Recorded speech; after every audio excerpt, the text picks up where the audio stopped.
dictatorships in those vast areas that they could conquer. It was the hope, the initial hope of the United Nations that we would have no wars. That was perhaps no wars. That was perhaps a naive hope. Although civilization keeps advancing, and we say that it is, war still seems to be, this seems sort of medieval, but war still seems to be the action of choice for nations to solve different kinds of problems. The nature of warfare since World War II and since the founding of the United Nations has changed dramatically. We are no longer having what I call world wars. We have small wars, some of them to establish national identities and territories, such as the wars in the Balkans, some of them to overturn autocratic and very difficult dictatorships such as the war in Iraq. Some of them are internal civil wars, such as a couple of them in Africa that have involved, as indeed the wars in the Balkans, have involved an element of genocide, which is tremendously alarming. The United Nations has, in most instances, played some role in attempting to end those conflicts or to alleviate them. And that is encouraging.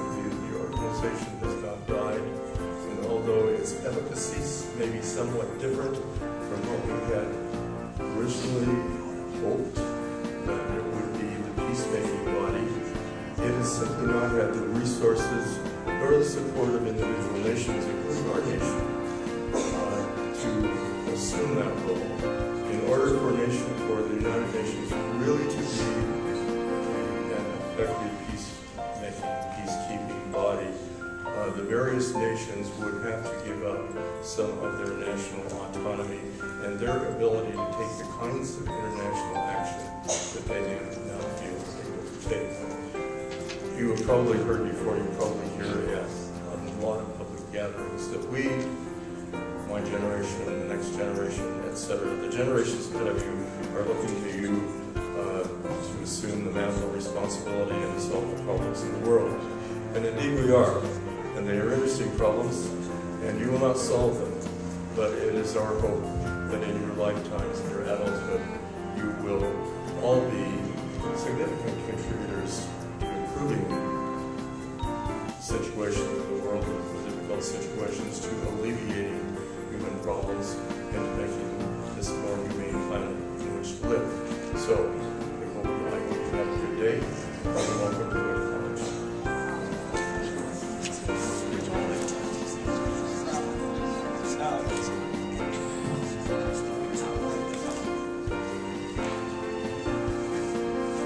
For a majority, you will need 41 votes. Second thing to look at is your sample resolution. The white sheet has yellow highlighted on it. This gives you the basic outline that you need to follow in every of your resolution. I know that there was some confusion last year with some people doing similar resolutions, and the dais then denying some of the resolutions being voted for because they were so similar to others. I would recommend, if you have any questions about what you want to do, or even where to get started writing out your resolutions, that you come and talk to the dais so that we can let you know if there are other people that are doing something similar, so that you can go ahead and get involved with them, so that you have time to work on a resolution and actually try to get one on the board with it.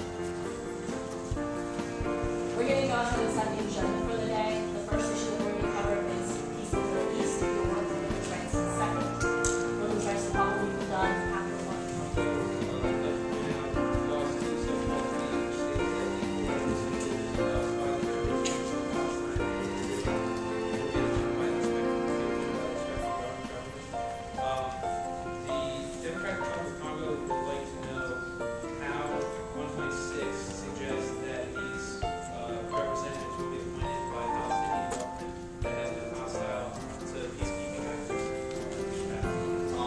Opinion of the delegates that are present here, it would be in the best interest of the Palestinian government to send these representatives to this process in order to create a border system that would be beneficial for both Palestine and Israel equally. So if Palestine remains hostile in such an agreement, then that's their loss and not necessarily the loss of the United Nations as a whole. Everything that you need to know to get through your debate today. First of all, points of order, points of inquiry, points of information, points of privilege always take precedence. You can interrupt anything that's going on in session at any time with a rule. Those are the only ones that you can use in order to interrupt me. From there, the other motions that you see here, depending on what's going on at the present time. Most of the ones that you will use are for a moderated caucus, for an unmoderated caucus, to place a resolution on the table, to adjourn the discussion on the debate of a resolution, and then to vote on one. Actual adjournment and recess are the last two that you will ever use. The only times they will be recognized is for us to take a lunch break and to end the day. Delegate from Iran. The delegate from Iran would like to point out that in assigning borders within the Israeli-Palestinian territory, the UN would be denying the native Palestinian population its inherent right to self-determination, and therefore the border should be determined instead by a Palestinian government. And what the delegate from Iran would like to know is how the positions of the Palestinians will be reflected in the resolution of the states. If you look under clause 2, you will understand that this committee, which this resolution 1.6 calls upon, would include 9 UN appointed specialists, also with equal representatives from 5 members of Palestine and 5 members of Israel. So the Palestinian thoughts and beliefs, and also the representatives from each area in Palestine will have a say in the appointment and redrawing of the borders. Also, we would like to emphasize that we're not picking a side.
While Jerusalem is a pressing issue, these delegates believe that forming national borders is more important first than choosing a capital or internationalizing Jerusalem.